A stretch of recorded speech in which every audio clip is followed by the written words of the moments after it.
this is future-focused parenting right here. Yep. This is taking something that we've never done. I've never done a pandemic. I can just totally admit that. And that was and very yet, vulnerable of you to admit that. And yet I can apply my why and my values and the other parenting foundations I've laid to this situation.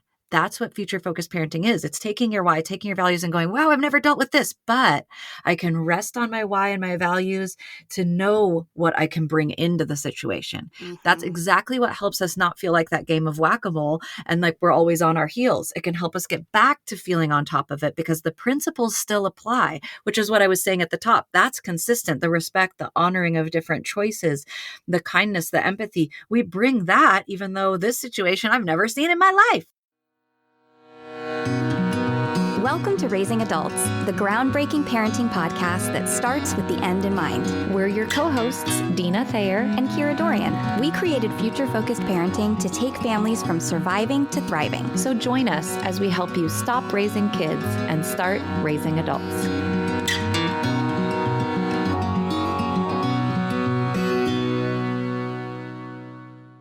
Today's episode of Raising Adults is brought to you by Birthful, a podcast created and hosted by advanced birth doula, postpartum educator, and child sleep consultant Adriana Lozada. This podcast provides informative interviews and inspiring birth stories across a wide array of topics, including choosing a doula, mastering breastfeeding, navigating hospitals, infant sleep, and the role of partners.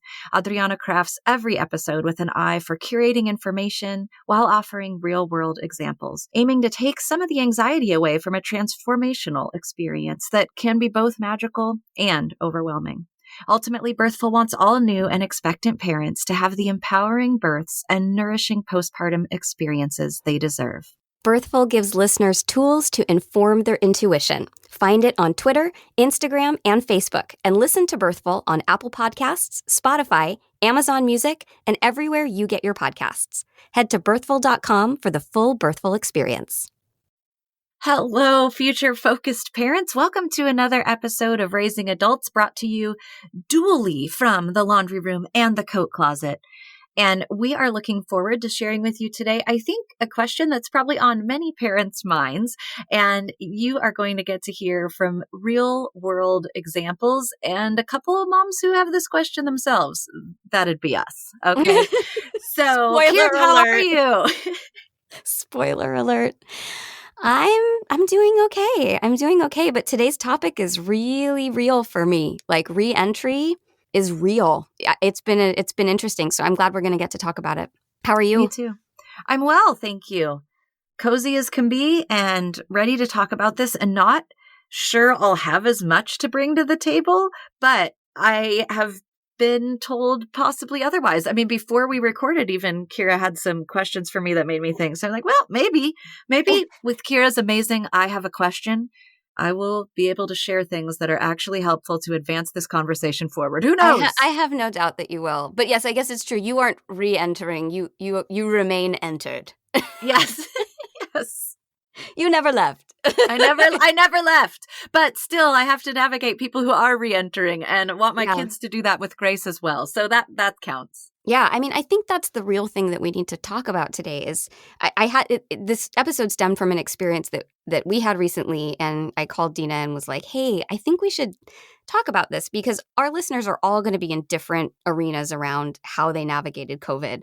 But with the vaccines rolling out and the phases opening up, like we can all agree that things are changing, right? I mean, even families like mine that were completely locked down are coming out into the sun, huddled and snarled. You're no longer a vampire.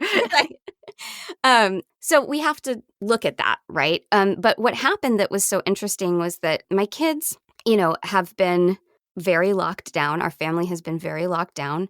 And they had a situation where as they're trying to navigate, because they're having real reentry stuff, right? It's like they've been scared for a year, and now we sort of don't have to be anymore because everyone in our home is vaccinated, and teaching them, okay, how do you ask for what you need to feel comfortable, but still be respectful of how other people may have handled this?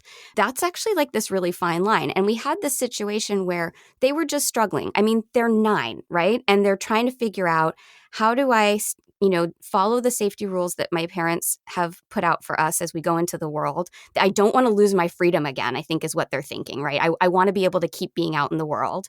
And so the way that they handled it didn't come out of their mouths perfectly. It came out with a little bit of fear and a little bit of agitation. And it happened with an adult. And I felt like the adult was not very sensitive to why it was coming out that way. And I just thought it would be really helpful if we talk about on both sides, like what do my kids need from kids that maybe have been more out in the world in terms of being sensitive to what it's like for them to come back in? And then also, what do kids who have been out in the world need my kids to know so that everybody can do this in a way that's supportive and loving and kind and as best we can free of criticism and judgment on both sides, right? It was what it was. We all did what we did for various reasons. And now we have to figure out how to come back together again. And how do we do that as kindly and graciously as possible, which is something you and I, talk about all the time outside of this topic. Yeah. And I think that's actually my why, even though I don't think of our family as re-entering in the same way or in the literal sense of that word. My overarching why, as everyone knows, is about character and integrity. And I think children who become adults of character are respectful and honoring of people who do things differently than them, or even in ways they might not agree with.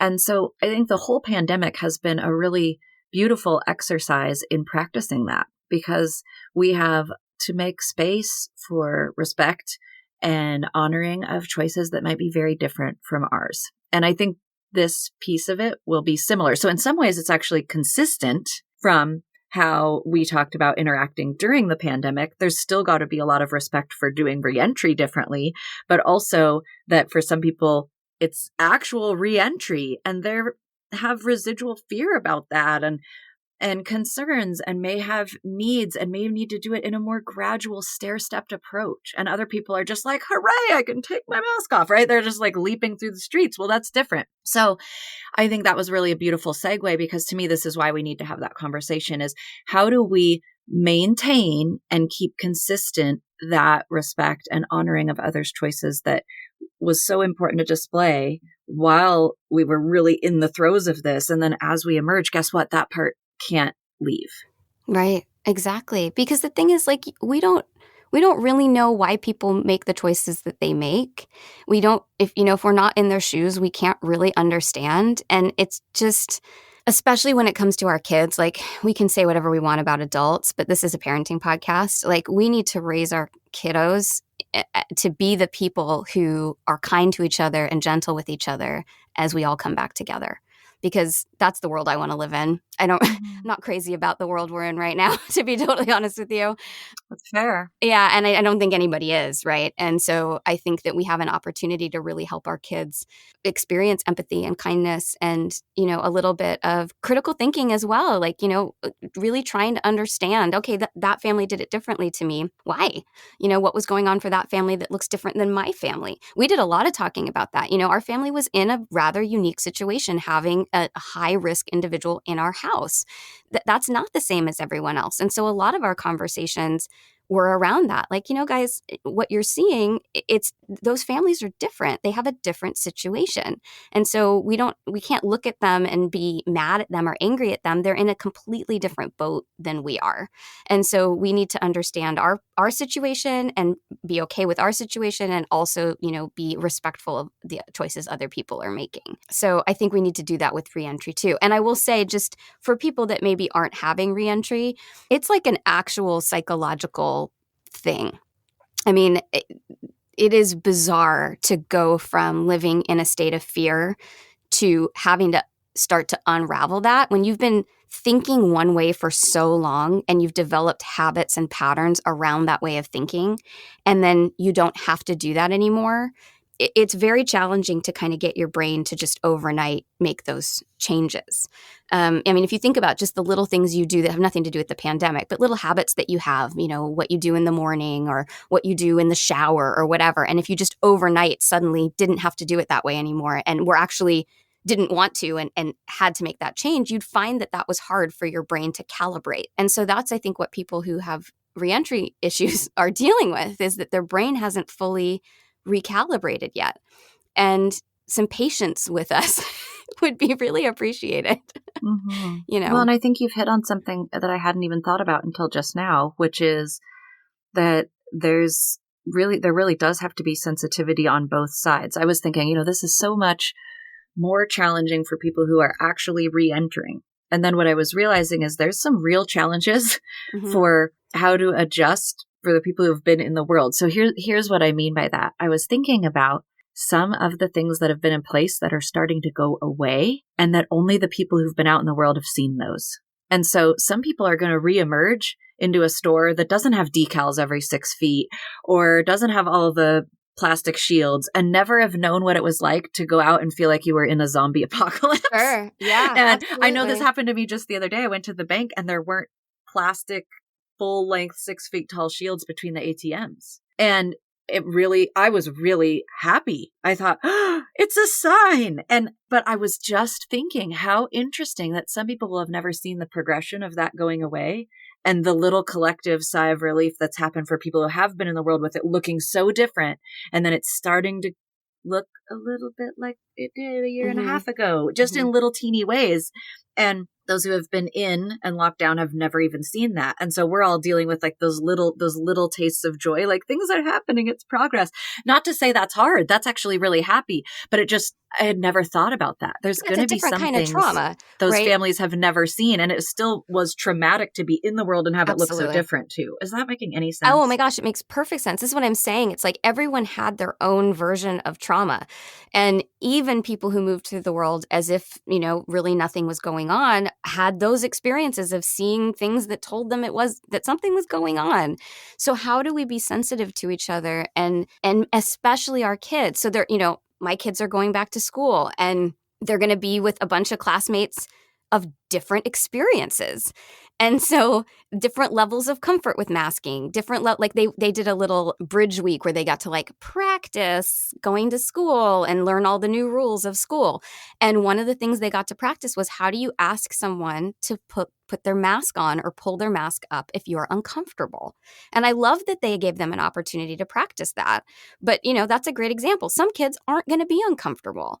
And some kids like mine are going to be very uncomfortable. And so we've got to just have a lot of patience for each other and teach some really good communication skills. Like I was saying to my kids, even if you're scared, you need to find a way to express your fear in a loving and kind way. It can't be accusatory. It can't be demanding. Let them know, hey, I'm feeling a little uncomfortable. Would you please pull your mask up? Right? If you can do it in that way, then you're not sending a negative message. You're talking about how you feel, like what's your experience of the situation. Right. And then in reverse, I would want Mark and Sienna as an example, although obviously the age gap there. But, if my kids couldn't pull it together to say nicely, hey, Mark, although I know Mark would be mad, so this is a terrible example, but you know what I'm saying? Hey, Mark, that's making me uncomfortable. Would you pull your mask up? You have to imagine from a 9-year-old, they're like, mask, down, scary, bad, right? That's what's happening inside of these kids, and it might come out wrong. So I would want Mark, who I know would be, again, terrible example, but Mark to have some patience for, and the conversations for you as the parent to have with your kids would be, you're going to see some kids that might be extra fearful or might really not know how to ask for that because they're so scared that their brains can't keep up with their feelings. So can we make sure that we're being really patient with the kids that seem fearful, even though we're not fearful, right? Those are the conversations that need to happen on both sides. Hey, Raising Adults listeners and future-focused parents, our valuable FFPs, we just wanted to talk to you for a moment about our membership program. And we love having our listeners join membership and just really join the FFP family. We love having you be a part of this in a more involved way. And so we just want to highlight the 3 levels of membership. The first is only $5 a month, literally the cost of a nice cup of coffee. And it's really just your way of kind of giving us a tip, like you would tip your barista or your server. If the podcast content has been helpful to you and you would like to just say a thank you, it's just $5 a month. Super super accessible, and it does get you some things. Don't worry, you're not just giving us a tip and not getting anything. It makes you eligible for on-air coaching calls. You get that calendar of character traits that we've talked so much about and can really help you build your family's value list. You also get half off all digital resources, and we'll of course shout you out on the podcast. If you'd like to go up a level, at the $10 a month level, you get all the things I just described, but you also have access to Future Focused in 5, which is an amazing video and audio library of quick,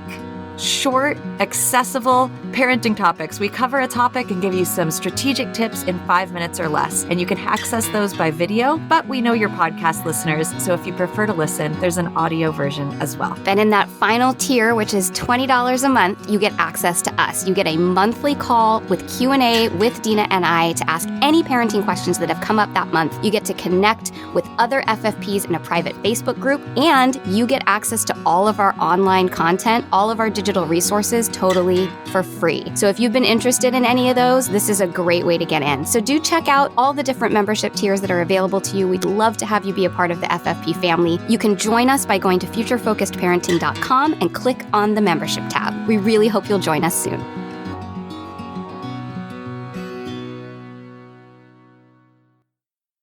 I think you've moved into the first practical tip, because that's really practical, to let kids practice not only what they're going to be faced with. You might come into contact with children who feel less or more nervous than you do, but also how do we speak to them? And then when it maybe goes awry and we don't speak that way, what is the response you'd want on the other side?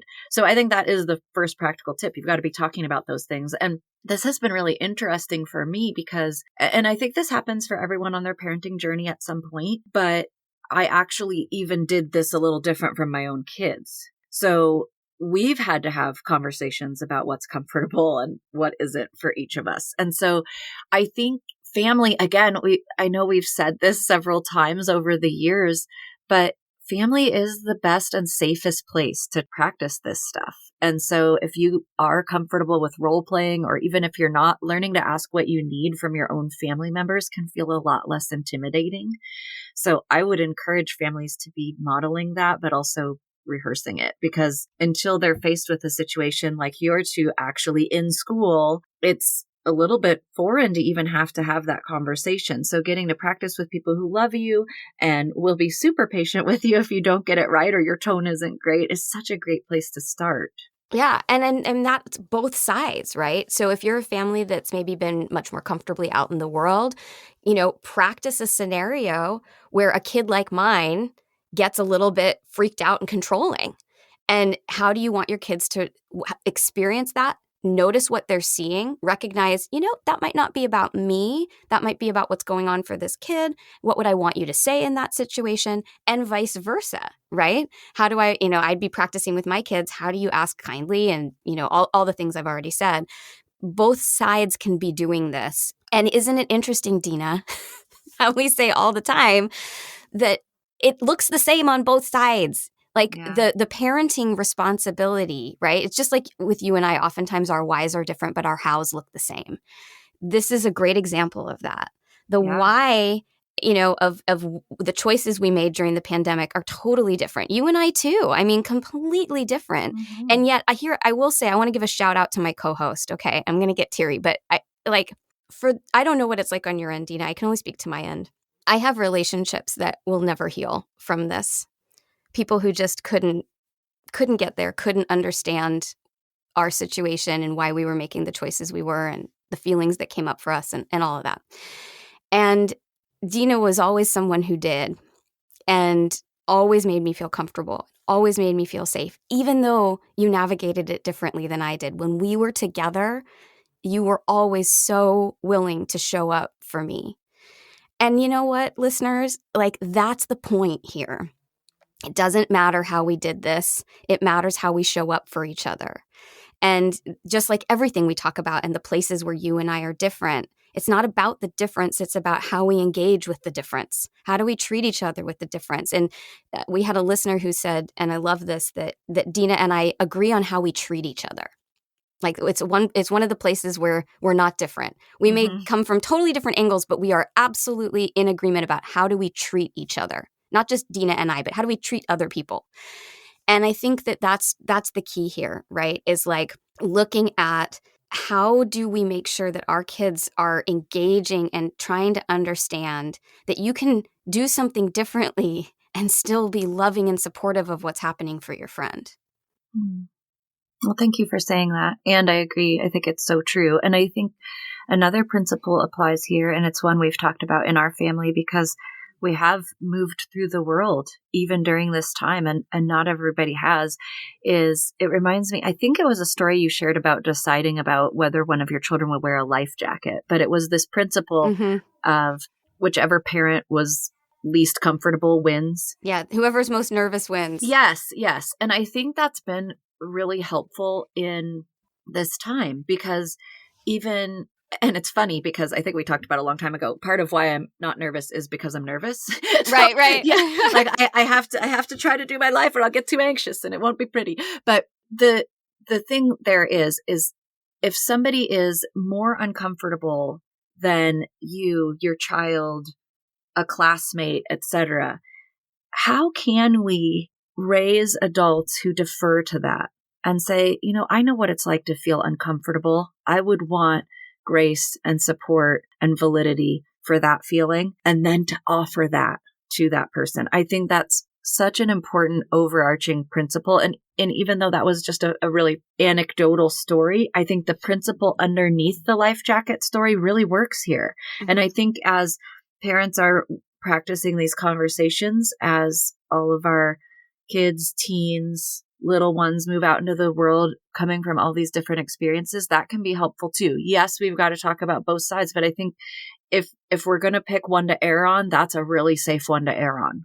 Let the person who's most uncomfortable win. Yeah, because either way, you'll be comfortable. Yes. And you have an opportunity to also make it comfortable for someone else. Every time we got together, Deana, every time, would you like me to wear my mask? Is this far enough away for you? Are you feeling comfortable right now? I mean, those are just tiny little things, but we just had people who couldn't do that. And you really figure out, who's going to show up? Yes. Who's going to show up for you when you're down and dark and scared, Things like this really bring that to light, don't they? They make those things evident. Yeah. Definitely. So I think it's important, on both sides that conversation is really about how do we understand what was happening for the other person during this time? How do we understand what you might be seeing them do as a result of what was happening for them at this time? And how do we communicate with that person who did it differently than us in a way that allows us to really meet our own needs, but is also cognizant of theirs and teach those skills. Our kids are not going to get this perfectly. They're not, and that's okay. But if we're having those conversations, you guys, we're setting them up for a much bigger, lifelong, beautiful thing that I think, Deana, you and I do really well, and that we get comments on all the time from listeners. This is how you do that. Take this big life situation, use it as an opportunity to teach empathy, to teach kindness, to teach the principle of how can I make someone uncomfortable more comfortable?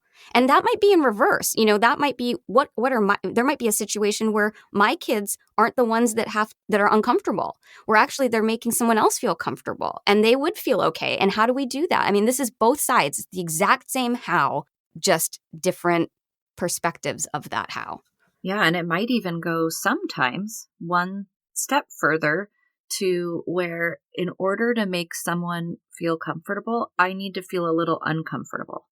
And I actually think that's a good lesson too. There are times when a little miniature self-sacrifice, because to me, I mean, a mask seems tiny, like it's a tiny thing, a tiny price to pay to help someone feel comfortable. But some people are really uncomfortable with masks or with staying away from people, or they've, been starved for physical contact or whatever it might be. But I think that's actually a great life skill to have too, that sometimes I can put aside my own comfort and elevate the comfort of someone else. I can allow mine to drop down and raise someone else up.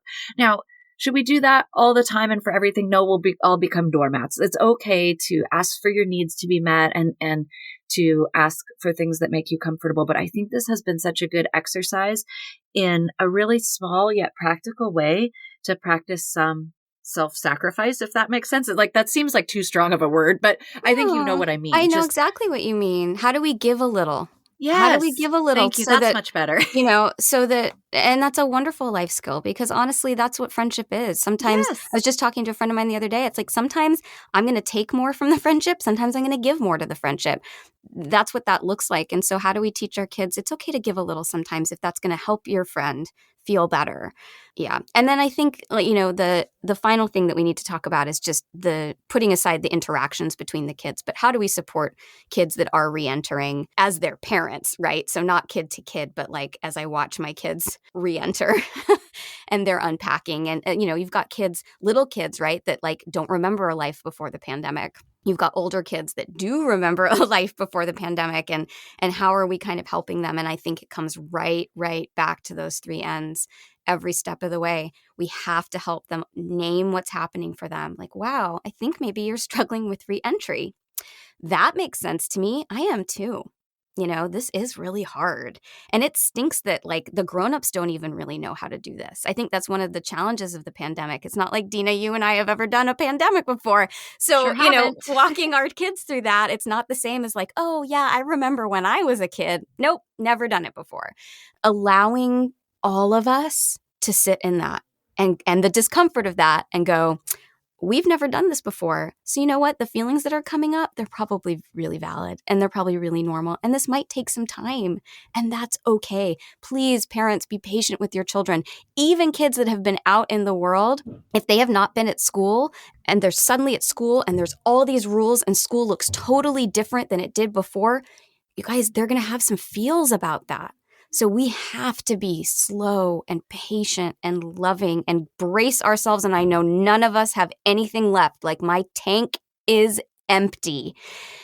But they are going to need us more than they've needed us probably this whole year to help them start to bridge this gap and come back into the world, whatever you've been doing. The feels are going to be real, I think, for almost every kid. Absolutely.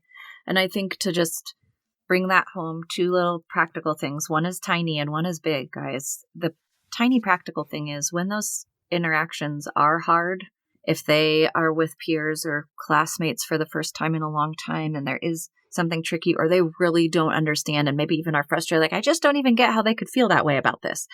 One thing that we've encouraged is bring those things home to me. That's a way that I've been able to help parent through this. Is when you have a frustration, it is so hard for kids to like hold their ish together and try to have a meaningful interaction. But we can be the safe place to fall. So when something doesn't make sense or we're frustrated or somebody did make us uncomfortable, I want my kids to know, bring that home to me. We can talk about it. You can tell me you're frustrated and annoyed and I can take it. And trying to save that from happening and leaking out onto the person in the moment. That has been really helpful. Like, home is a safe place where we can go, I don't get it. I'm confused. This is hard. So I think that's another way to kind of parent through it. That seems smaller. And then the bigger thing I wanted to say, which I think is a really helpful wrap up, is this is future focused parenting right here. Yep. This is taking something that we've never done. I've never done a pandemic. I can just totally admit that. And that was very vulnerable of you to admit that. And yet I can apply my why and my values and the other parenting foundations I've laid to this situation. That's what future-focused parenting is. It's taking your why, taking your values and going, wow, I've never dealt with this, but I can rest on my why and my values to know what I can bring into the situation. Mm-hmm. That's exactly what helps us not feel like that game of whack-a-mole and like we're always on our heels. It can help us get back to feeling on top of it because the principles still apply, which is what I was saying at the top. That's consistent. The respect, the honoring of different choices, the kindness, the empathy. We bring that even though this situation I've never seen in my life. Yep. That's so well said. An FFP. I love that. It's so well said. And here's the thing. I would challenge every single listener. I bet all of you on your value sheet, whether you've got a list or an internal thought process or whatever it is, I bet all of you value kindness, compassion, right? And empathy. So we have an opportunity here to show up for those values and for each other. Let's do it, shall we? Let's do that. Thank you all for listening in on this. And I'm guessing it's swirling around for a lot of you who maybe are just back into school, or heading back to school is coming up for you in the next few days or weeks, or you're just starting to move through the world again, or go to the store, or go in a restaurant and order your takeout rather than by app. I mean, whatever it might be, this is a question for a lot of us. And even for those of us who've been in the world, how do I really love my neighbor well? How do I be a good member of my community? And how do I deal with the slow removal of all of these strange parameters that were in place that I saw and maybe some people didn't? So this is an important one. And I really hope you'll share this episode if you think it might be helpful to a friend of yours, a family member, just another parent you know that might be dealing with some of these same questions, so that they can be practicing with their children and moving forward on that path to raising adults who move through the world with empathy and kindness in situations that truly are unprecedented, as much as I am so tired of that word. In these unprecedented Right. times. Can we go back to the precedented times, Kira? That's what I want to know. So thank you for being with us. We look forward to being back with you with more content next week, and just really wish you a beautiful week filled with lots of practice for how to love each other well during a difficult season that continues to be difficult even as we re-enter. Raising Adults is produced by Kira Dorian and Deana Thayer, and recorded partially in Kira's laundry room and partially in my coat closet. Editing by Allison Preisinger. Music by Seattle band Hannah Lee. Thanks for listening.